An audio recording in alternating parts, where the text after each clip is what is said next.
বন্ধুরা, আজকে ডিমের আমলেট কারি করব। তার জন্য এই যে ডিমটা আমলেট করছি। গোটা গোটা ডিম আর ভালো লাগছে না, তাই আজকে ডিমের আমলেট কারি করব। আমলেট কারির জন্য ডিমটা এই যে এইভাবে পাটিসাপটা পিঠের মতো রোল করছি। এই দেখুন, এভাবে রোল করে নিচ্ছি। ভালো করে ভেজে নেব, এদিক ওই দিক লাল লাল করে ভেজে নেব। তো ঠিক আছে, আমি রান্নাটা কমপ্লিট করে আবারও দেখাবো। এখন আমলেট করছি, আমলেটটা হয়ে যাক। আর এই যে আমলেট করার জন্য আমি আজকে 6খানা ডিম ফাটিয়েছি। 6খানা ডিম দিয়ে আমলেট কারি করব। তো ঠিক আছে, আমি আবার রান্না কমপ্লিট হলে আবারও ফিরে আসবো, রান্নাটা দেখাবো একটুখানি। আমলেটটা হয়ে গেছে, এবারে খুন্তি দিয়ে একটু পিস পিস করে নেব।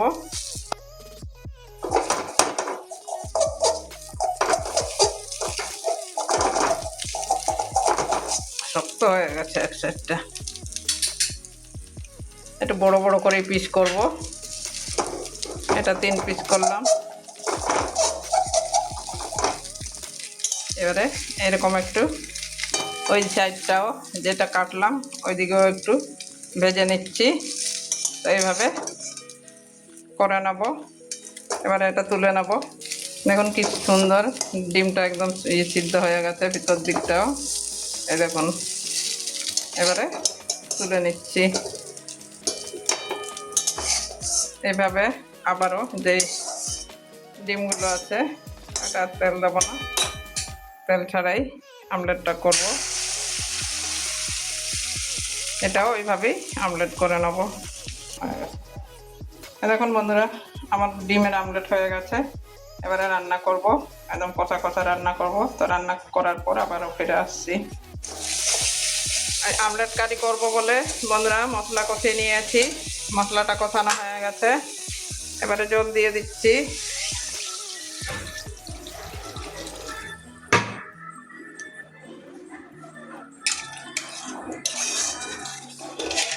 আমলেট কারিতে বেশি ঝোল রাখা যায় না, ওই জন্য আমি আমার পরিমাণ মতো জল দিয়ে দিয়েছি। এবারে জলটা ফুটে উঠলে আবার আমলেটগুলো দিয়ে দেবো। বন্ধুরা, ঝোল ফুটে গেছে, এবারে ডিমগুলো সব দিয়ে দিচ্ছি।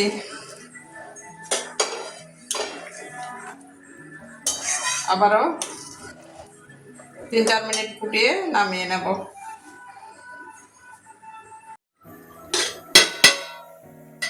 দেখুন বন্ধুরা, আমার ডিমের আমলেট কারি হয়ে গেছে। দেখুন কত বড় বড় ফুলে উঠেছে, এই যে কত বড় বড় ফুলে উঠেছে দেখুন। এবারে একটু ধনেপাতা দিয়ে নামিয়ে নেব। উপরে একটু ধনেপাতা ছড়িয়ে দিচ্ছি, গন্ধটা দারুণ লাগবে। গরম মশলা চাইলে আপনারা গরম মশলা দিতে পারেন। গরম মশলা ধনেপাতা গন্ধটা দুটো যদি একসঙ্গে হয়, গন্ধটা খুব সুন্দর হয়। তো আমি গরম মশলা দিচ্ছি না, আমার কাছে গরম মশলা নেই এখন। তো ঠিক আছে বন্ধুরা, কেমন হয়েছে আমার রান্নাটা অবশ্যই কমেন্ট করবেন। এই দেখুন, এইটুকুনো ঝোলঝোলেই রাখলে এই তরকারিটা খেতে ভালো লাগে। এই যে এইভাবে একটু ধনে পাতাগুলো দিলাম, তো ওই জন্য একটু উল্টে দিচ্ছি। ধনে পাতাটা যাতে নরম হয়ে যায়। এই খুন্তি নাড়াবো না মোবাইল সেট করব, বুঝতেই পারছি না কোনটা।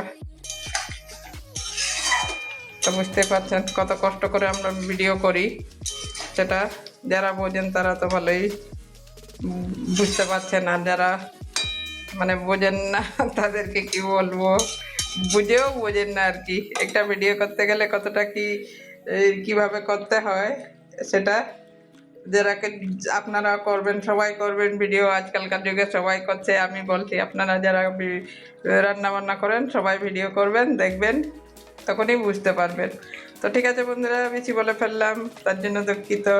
সবাই ভালো থাকুন, আবার অন্য কোনো সময় অন্য কিছু নিয়ে আসবো। ততক্ষণের জন্য টাটা। এখন বন্ধুরা ধনে পাতাগুলো সব নরম হয়ে গেছে, এবারে নামিয়ে নেব। একটা বাটির মধ্যে ঢেলে নিচ্ছি, তারপরে দেখাচ্ছি আপনাদেরকে। এবারে নামিয়ে নিচ্ছি। এই যে ঢেলে নিলাম।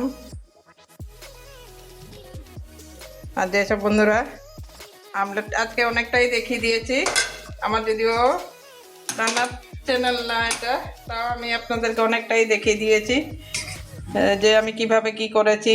আমলেট যখন করছিলাম তখনও বলেছি, আর পুরো সবটাই দেখিয়ে দিয়েছি। তো কেমন লাগছে অবশ্যই আমাকে কমেন্ট করবেন। আর যেসব বন্ধুরা এরকম রান্না করতে পারেন না, তারা সবাই দেখবেন, সবাইকে সবাই শেয়ার করবেন, তাহলেই বুঝতে পারবেন যে একদিন রান্না করে খেয়ে দেখবেন এই রান্নাটা কত টেস্টি হয়। আর অল্প ডিমের মধ্যে, দুটো ডিমে 4 জনের খাওয়া হয়ে যায়। গোটা গোটা রান্না করলে 4 জনের হয় না, তো আমলেট করে তরকারি করলে 4 জনের খাওয়া আরামসে হয়ে যায়। তো বন্ধুরা ঠিক আছে, সবাই ভালো থাকবেন, আবারও পরে আসবো অন্য কিছু নিয়ে।